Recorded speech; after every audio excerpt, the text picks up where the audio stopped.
Então, pessoal, vamos falar sobre essa tragédia. Quem é o responsável por esse deslizamento de terras? Alguns governantes, né, quando você vai questionar os governantes, eles falam que a culpa é da população que faz as casas na área de risco. Mas isso condiz. Nós vivemos em um país em que a cada dia querem tirar direitos trabalhistas da população. A cada dia o trabalhador é mais massacrado nos empregos miseráveis, né? O cara trabalha de segunda a sábado, ganha R$ 1.200 por mês. Como que o cara vai fazer uma casa em uma área segura? Como é que essa pessoa vai conseguir sair do aluguel? Então isso daqui são anos de políticas ridículas, de políticos corruptos, que só pensam em manter a população na miséria. Tá? E pior, boa parte da sociedade aceita, gosta que isso aconteça. Por quê? Porque enquanto você não tem nada, eles podem subjugar você, eles podem ganhar dinheiro nas suas costas, eles podem dar baixos salários. Por isso que fica um monte de inúteis atrás de presidentes que fala em tirar direitos trabalhistas, que o trabalhador ganha muito, que o trabalhador é isso, que o trabalhador é aquilo, que o trabalhador tem os 40% do FGTS e ali o patrão não consegue gerar emprego. É tudo uma palhaçada de uma mentira. Se o cara não tem condição de ser patrão, seja empregado, porque o que acontece hoje é que muita gente não tem condição de ser patrão. Ele quer ser patrão subjugando os outros, escravizando os outros, né? Você chega em qualquer loja dessa daí, o aluguel é caríssimo. É caro porque tem alguém que paga. Aí o cara vai vender uma latinha de Coca-Cola por R$7. Então, tipo assim, o cara tem que vender uma latinha de Coca-Cola por R$7. Nós, pobres, não podemos aceitar isso. Não devemos comprar isso para não incentivar, né? Porque aí os caras não conseguem se levantar. Muita gente acha que o problema, que a culpa é do pobre, que já ganha uma miséria. Aí na hora de pagar o trabalhador, ele quer pagar um salário mínimo. Ele quer exigir muito do trabalhador e além disso não respeita a função de um trabalhador. Tem trabalhador que faz tudo, que trabalha em carga horária pesadíssima, não respeita as horas de trabalho. Quem trabalha em shopping, em lojas de shopping, sabe disso, né? E o que mais tem é gente caloteira. O que mais tem é gente que abre loja de shopping, não paga o aluguel da loja, não paga nada, ganha aquele dinheiro, vai embora sem pagar nada, arranca o couro do funcionário, né, que trabalha desesperado, não ganha porcaria nenhuma. Quando vai dar participação no lucro é aquela miséria, né? Quando vai ver o salário de um gerente de loja de shopping é salário mínimo. Que gerente é esse? Aí você vai para a justiça não te dá o direito, né? Ainda teve aquela questão lá da lei trabalhista de tirar o funcionário que botar o patrão na justiça perder, paga a causa. Desestimulou o trabalhador. Mas por quê? Porque os advogados estavam agindo de esperteza e colocando direitos onde não tinha. Então quem tinha que ser responsabilizado era o advogado que te defende, não é você como empregado. Então perdeu a causa que se o cara lá usou de má fé, quem usou é o seu representante legal, que é o advogado, não é você. Mas não, eles querem desestimular o trabalhador de botar o patrão na justiça, para o trabalhador ter medo, né? Então nós vemos que essas tragédias aqui, essas pessoas que moram nessas áreas, quando começar a chover, vocês têm que ter uma comunicação de vocês saírem de onde vocês estão para não perder a vida. E outra coisa, não aceitarem viver nessas áreas de risco, cobrar das autoridades mudança, com casas próprias, moradias populares, tem que cobrar. Às vezes falam do movimento sem terra, só tem bandido, só tem isso. Gente, o movimento sem terra tem uma lógica também por trás daquilo, porque senão não seria permitido aquilo. Áreas áreas que a pessoa deixou de pagar os impostos há anos, fica ali com sujeira, com rato, com a vira Cracolândia, o cara não paga os impostos. Essas áreas devem ser retomadas. Se ele não pagou o imposto, ele perde o direito. E ali o que é que vai ser feito ali? Aquela área do governo, ela pode ser direcionada para uma construção de moradia. Então, tipo assim, as pessoas não entendem as coisas e ficam, não, são um bando de desocupados. Tem sim um bando de desocupados, tem gente ali que até tem casa, que está ali para poder conseguir terreno, isso a gente sabe disso. Mas a motivação, o certo é que essas áreas, esses lugares onde não são utilizados, e muitos deles são invasões, né? Nós vemos a dificuldade do Brasil em manter uma linha ética na lei. Nós vemos na questão indígena. Se um indígena ele tem a sua terra lá documentada, retomada, ou seja, a retomada de posse já foi autorizada pelo governo, mas ninguém vai lá. As autoridades, elas ficam assim, elas não se submetem à ordem do juiz. Porque se lá tem coronéis lá mandando naquele território que já era de reintegração de posse indígena, ou seja, o coronel já invadiu aquele terreno, não podia, o que seria o certo? Dar ordem de saída e restituir a terra, mas nem a lei funciona nesse país. Agora, vai o pobre invadir o terreno e vir um rico cobrar, para você ver a diferença. No outro dia já tem draga lá, trator para derrubar a tua casa. Então nós vemos que no Brasil as leis para os ricos não estão funcionando. E é hora da gente cobrar fazer essa cobrança, tá? Porque uma pessoa faz uma coisa grave, não é punida, e um pobre faz uma coisa que às vezes tem metade da gravidade do que o rico fez e tem uma punição extraordinária. Então é isso que acontece no nosso país. Então é hora de dar o basta nisso, é hora de dizer não a isso. Essas pessoas estão em área de risco. Olha só, fizeram excelentes moradias. Sinceramente, eu preferia não fazer uma casa tão bonita dessa num lugar de risco. Eu faria uma casa inferior num lugar com um valor, né? Um valor... Ia gastar um pouquinho mais, mas ia ser a segurança da minha família, tá? Outra coisa, as prefeituras têm mania de fazer reintegração de posse porque é área ambiental, e muitas vezes a pessoa nem sabia que aquele local era de área ambiental, porque todo mundo está morando ali.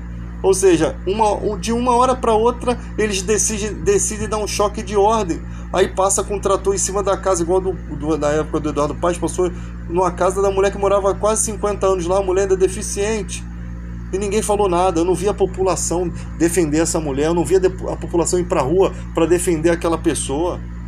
Entende? Eu não vejo a população se unir para defender alguém.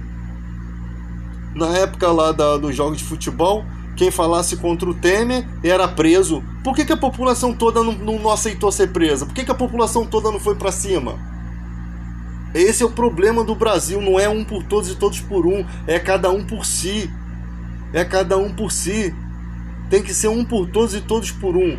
Mano, aumentou a passagem do ônibus. Ah, mas aumentou por qual motivo? Ah, mas é anual. Mas e o ar-condicionado do ônibus? Está funcionando? Não está funcionando. Vamos para as ruas. A gente vai começar a botar ordem nisso.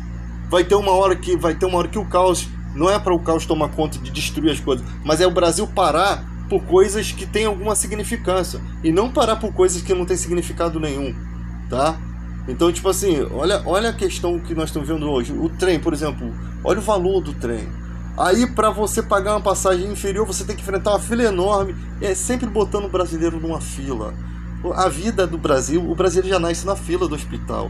Aí nós já tem a fila da escola. Aí já aprende a fazer trenzinho no Jardim da Infância, porque já sabe que vai enfrentar a fila no futuro. É bem profético isso. Então é ridículo, cara. Teve a questão lá do Bolsa Família, né? Um negócio na época lá do Auxílio Brasil, foi mal explicado. As pessoas fizeram inúmeras filas em torno da Caixa Econômica. Aí quando chega lá, não era nada daquilo, não era para fazer aquilo, né? Não era para fazer aquilo. Então, tipo assim, tem vezes que você tá na fila, perde um dia de trabalho, perde um dia de folga, aí chega lá na Caixa Econômica, não, isso aqui não era para ser feito hoje não, ou não era para você vir não, é só para você vir fora da data de pagamento. O povo brasileiro é feito de trouxa todos os dias. É por isso que esse povo tá revoltado, tá? Aí você vê os caras que, por exemplo, o policial federal ganha mais de 6 mil reais. Ele não é salariado, gente. Ele não é salariado, paga imposto de renda, ele não é salariado. Então ele não vai pensar em um presidente que seja favorável como a gente pensa, como a gente que é salariado pensa. A pessoa trabalha de segunda a sábado, ganha R$ 1.200 por mês. Aí vem um cara na internet e fala, você tem que empreender, você tem que ser um empreendedor. E diz pra mim, o empreendedor tem que ter tempo e tem que ter dinheiro. O cara não tem tempo, não tem dinheiro, como é que ele vai ser empreendedor? A única coisa que dá pra ele fazer é aos pouquinhos tentar guardar um pouco, não fazer muita dívida, não fazer dívida, né? Que não dá. Vai fazer dívida como? Quem mora de aluguel e ganha R$ 1.200 por mês, nem mudar de emprego consegue. Porque se ele largar aquele emprego ali, ele vai morar na rua, é despejado. E na época da pandemia, aconteceu isso, muita gente foi despejada. Então agora é hora da mudança. Eu acredito que o presidente Lula vai fazer a diferença, já está fazendo a diferença. Em 45 dias de governo ele trabalhou mais que o Bolsonaro a vida inteira. E isso é vergonhoso. Ainda há pouco disseram, não, mas ele só deu 2 bilhões, esse miserável. Eles falando, né? Caraca, que tu vai ler a matéria, os caras, eles pegam... Olha, isso é uma falta de patriotismo que me enoja. Mano, vai falar mal de alguém? Fala com convicção. Vai falar mal de alguém? Fala com propriedade. Pra não passar vergonha. Porque, não, ele só deu 2 milhões. Você vai lá ver os 2 milhões. Os 2 milhões era para socorro imediato. De alimento, de água. Das pessoas que estavam ali. Ninguém nunca fez isso. O Bolsonaro liberou 700 milhões. Tá, é muito fácil você liberar dinheiro e nem ir lá saber da questão. Dinheiro para as prefeituras que são apoiadoras do seu partido. É muito fácil. E depois nem saber para onde foi parar esse dinheiro. Não é assim que funciona. Você tem que fazer o levantamento todo para não cair no crime de irresponsabilidade fiscal. Não é o presidente. O presidente, ele é líder do executivo, ele representa o governo federal, ele vai liberar as verbas. Mas as prefeituras também têm as suas verbas. Então, vai juntar as verbas da prefeitura, as verbas do governo e as verbas que precisarem do governo federal, que são aquelas liberadas em caso de questões extraordinárias, como é o caso desse desastre aqui. Então, tipo assim, não adianta o Lula chegar 1 bilhão. Não é assim que funciona. A gente tem que fazer o levantamento de quanto é, e se for mais de 1 bilhão. Quantas casas foram desapropriadas? Agora o Lula já disse lá no G1, eu vou tirar essas pessoas da área de risco. Porque o que adianta? Essas pessoas estão aqui. Nunca nenhum presidente fez isso, tá? Essas pessoas estão na área de risco. Aí você só vai abrigar as que morreram, as que perderam suas famílias, né? As que perderam suas famílias, que perderam a casa, e vai deixar essas pessoas aqui? Não. Essa área que nunca mais pode ser habitada. E essas pessoas têm que ser reintegradas em moradias seguras. E as pessoas que moram na mesma condição têm que ser as primeiras a terem a serem cadastradas para sair das áreas de risco. E quem construir a partir daquele dia naquela área de risco vai receber multa do governo. Tem que botar uma lei bem forte. Vai ser destruída a casa. Que aí a própria população vai ser assim, a favor. Não, a gente tirou essas pessoas dali para ninguém mais botar casa ali. Se você está botando aí, é responsabilidade sua. Aí é uma coisa totalmente diferente. Eu tenho certeza que a população agora vai pensar de uma forma diferente. Não, aí já morreram gente pra caramba. Agora vocês querem morrer? Entende? Então é assim, essa área aqui já foi desapropriada, deu moradia a todo mundo, resolveu o problema. Quem vier morar ali vai ser expulso. Vai ser expulso. Porque é melhor você dar um choque de ordem agora e preservar a vida daquelas famílias do que tu ter um pai irresponsável que vai colocar a casa debaixo de escombro. Daqui a pouco acontece outra tragédia, aí é mais prejuízo para o governo. E esse dinheiro é nosso. Esse dinheiro é do povo, né? Quando a gente vê o dinheiro sendo usado, do nosso imposto sendo usado nessas questões, parabéns. Agora, eu vou ficar dando casa a vida toda para pessoas reconstruindo nas áreas de risco? Aí é diferente. Aí não. Aí a própria população, não, peraí, tem uma coisa errada. Agora, construiu aqui, tá em área de risco porque não tinha condições de ter outra moradia. A partir dali, já aprendemos, pô, é tipo assim, cara, ele fala, Deus é injusto. Pô, nós vemos, você tem países que estão exatamente em lugares que tem placa tectônica. É certo que vai acontecer desgraça ali. Deus não tem culpa disso.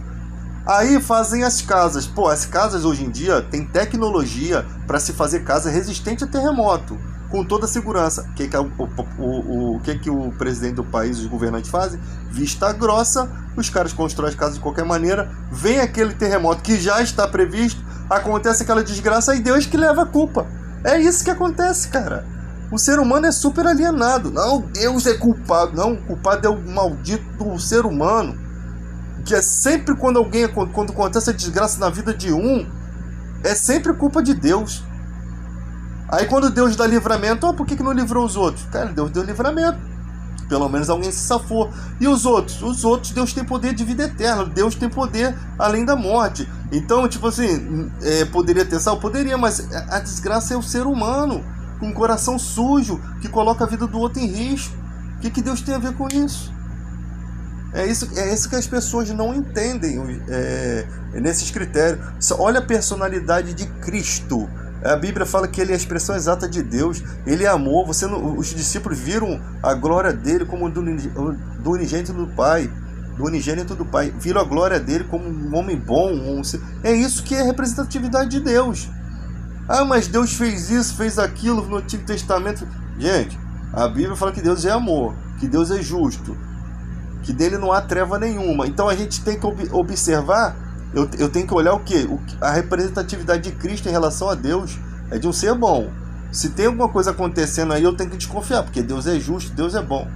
Outro dia o cara falou assim: ah, mas Deus foi lá e mandou matar todas aquelas crianças, né? Aquela civilização toda lá. Eu falei, tá, se pega aquela criança daquela civilização, lá da Babilônia, manda criar ele junto com os israelitas, como é que ia ser? Como é que essa criança ia sofrer maus tratos, com certeza? Ia sofrer abusos. Essa criança, qualquer coisinha que acontecesse em Israel, o nego ia achar que aquela criança era maldita. Então, tipo assim, Deus sabe das coisas. E outra coisa, na hora que fosse fazer que aquelas crianças fossem eliminadas, Deus tem o poder até de tirar a dor, para que aquelas crianças não sofram a dor. Assim como Estevão, quando estava sendo apedrejado, ele viu o céu a ponto dele estar tão feliz em ver Jesus ao lado de Deus que ele clamou para que Deus perdoasse aquelas pessoas. Então não pense, quando você pensar que Deus é injusto, saiba que ele não é. Saiba que ele não é. Mas por que Deus fez Adão lá e botou aquele fruto? Cara, você tem um paraíso, aí tem uma planta lá comigo, ninguém pode, você sabe que é veneno, tu vai comer aquilo?